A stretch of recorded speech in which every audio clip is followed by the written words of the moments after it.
Welcome to English to Citizenship. We're happy to help you on your journey. We look forward to helping you achieve your citizenship goals. Hello, and welcome back to our U.S. Citizenship Test Prep Series. I'm Alex. In our previous lessons, we built a strong foundation by learning about the principles and structure of the U.S. government. And I'm Maria. It's great to be back. We know the what and the how of the government. So, Alex, where do we, the people, fit into all of this? That's the perfect question, Maria. Today we're talking about the relationship between the people and the country. You can think of it as a kind of social contract, or more simply, a two-way promise. On one side, you have rights. These are the guarantees the country makes to you. On the other side, you have responsibilities. These are the promises you make in return to help the country thrive. A two-way promise. That's a powerful way to think about it. So let's start with what the country promises us. What are our rights? Absolutely. And what's remarkable and a point of pride in the U.S. is that the most basic rights protected by the Constitution and the Bill of Rights apply to everyone within U.S. borders, not just citizens. That's so important. So we're not just talking about freedom of speech. Not at all. Let's go deeper. We have freedom of religion, which means you have the right to practice any faith you choose, or to practice no faith at all. The government cannot establish an official religion or favor one over another. Okay, that's clear. I've also heard the phrase due process. It sounds complicated. Let's simplify it. Due process of law is the right to fair treatment through the justice system. For example, if you are accused of a crime, the government can't just punish you. It must follow a set of established rules. You have the right to be told what you're accused of, the right to a lawyer, and the right to a fair trial. It protects you from arbitrary government action. So it's a guarantee of a fair process. That makes me feel safe. That's exactly its purpose. And closely related is the right to equal protection under the law. This means the laws must be applied to everyone in the same way. The government cannot discriminate against people or create separate sets of laws for different groups. So those fundamental protections are for everyone. Now let's discuss the other side of the promise, the responsibilities that are specifically for U.S. citizens. These are the ways citizens give back and keep the democracy strong. Okay, so these are things that only citizens can do. What's the most important one? Many would say it's voting in federal elections.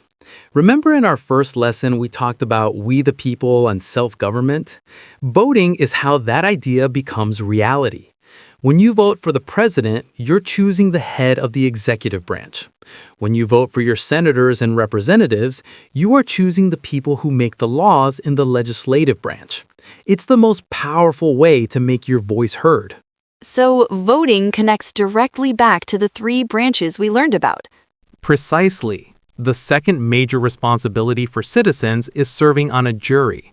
The U.S. justice system is built on the idea of a trial by a jury of your peers, meaning regular citizens. I'm a little nervous about that idea. What does it actually involve? It's a very structured process. You might receive a letter in the mail called a jury summons. You go to the courthouse, and you might be selected with a group of other citizens to hear a case. You listen to the evidence from both sides, and then, as a group, you decide on the facts of the case. It is a profound civic duty. By serving, you ensure that decisions are made by fellow community members, not just by the government.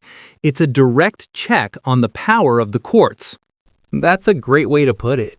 Jury service is a temporary but vital role you play in the judicial branch, just as voting is your role in the legislative and executive branches. You're right to see it as a serious and structured duty, and while voting and jury service are the two responsibilities explicitly mentioned on the test, they open the door to a wider conversation about what it means to be an active participant in a democracy. All right, so we have duties for citizens. What about obligations that are required by law for most residents, even if they aren't citizens yet? Yes, there are a few important ones. First and foremost is paying taxes. This is required of almost everyone who earns income in the U.S. And we know taxes pay for roads and schools, but what else? So much more. Federal taxes fund our national defense through the military. They support our beautiful national parks. They pay for scientific and medical research through agencies like NASA and the National Institutes of Health. They also fund Social Security for the elderly and retired, and healthcare programs like Medicare and Medicaid. State and local taxes focus more on schools, police, and firefighters. Wow, so our tax money really does run the entire country. It does. The other major obligation is registering for the Selective Service. This is a law that requires nearly all men, citizens and immigrants alike, between the ages of 18 and 25 to register their names and addresses. This is the one people worry about. Does registering mean I have to join the army? Let's be very clear. No, registering is not enlisting. The U.S. military is currently an all-volunteer force. The Selective Service is just a list of names that could be used for a military draft if there were a major national crisis and Congress and the President authorized it. But it is very important to follow this law. Failing to register can cause serious problems, including being denied future citizenship.